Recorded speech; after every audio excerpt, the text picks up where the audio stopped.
If we cannot be honest with ourselves, we can never be honest with anyone else. If we live out our lives inside of the lies we tell ourselves, then they become the lies we live our lives by.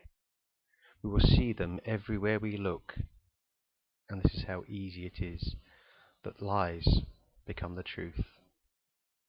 I do not pretend for one moment that I have answers. I do not.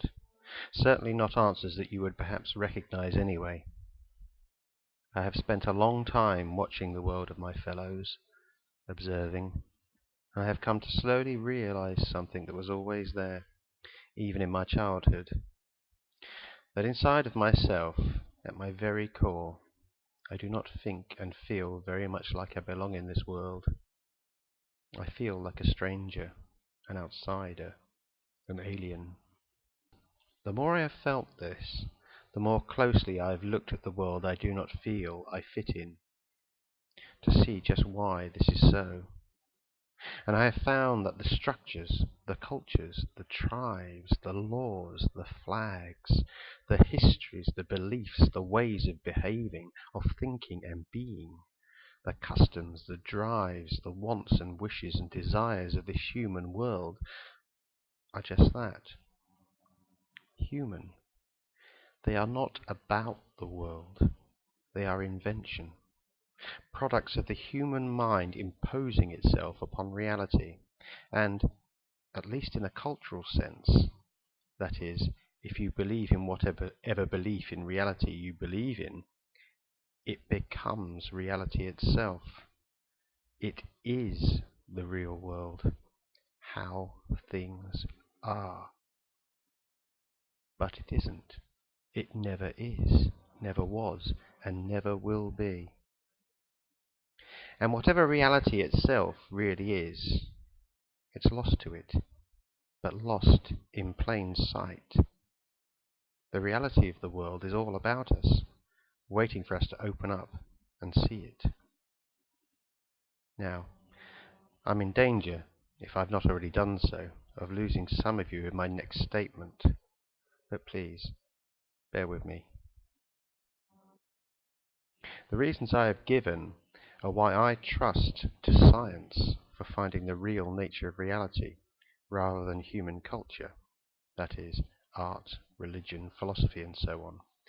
Not that these things have nothing to say. They do.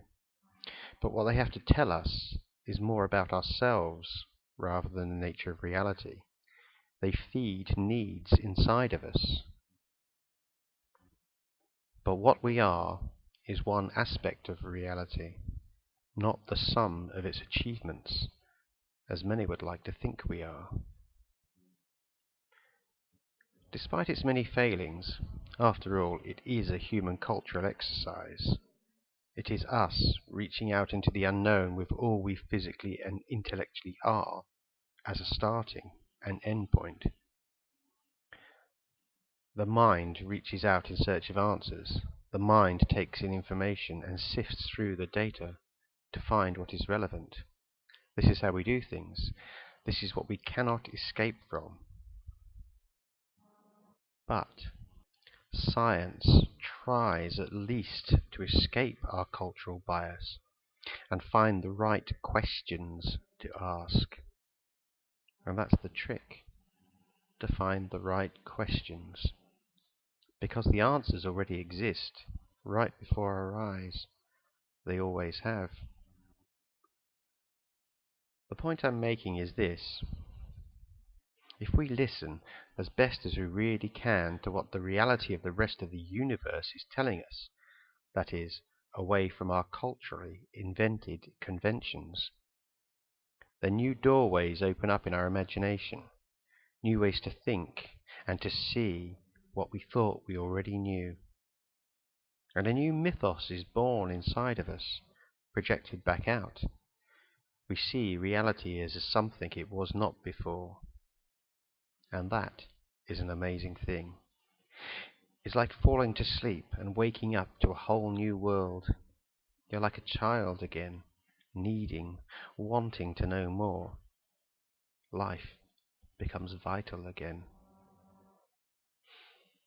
And so We learn many things from this reawakening of the imagination.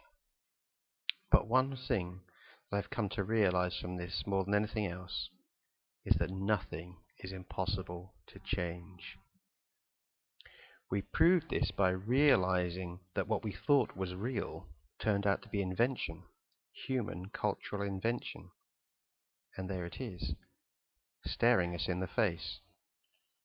We can change what already is, because what already is just invention. The way we live, our societies, our laws, conventions, all of it can be changed, because none of it is really real. We've just come to accept that it is. But it never was, never is. It's all just a state of mind. We can change the world, but first we must change ourselves within it, realize the lies we live our lives by, and seek not answers, but the right questions. And to do that, we must step outside of the ones we already hold inside of us as being true. You will feel like an alien, a stranger in a strange land.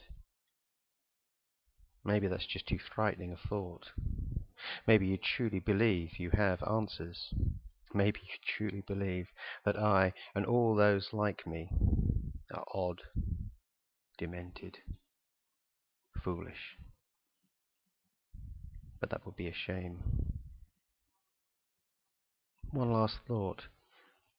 Sometimes people tell me I think too much. Well, maybe the real problem is that they don't think enough. Thank you.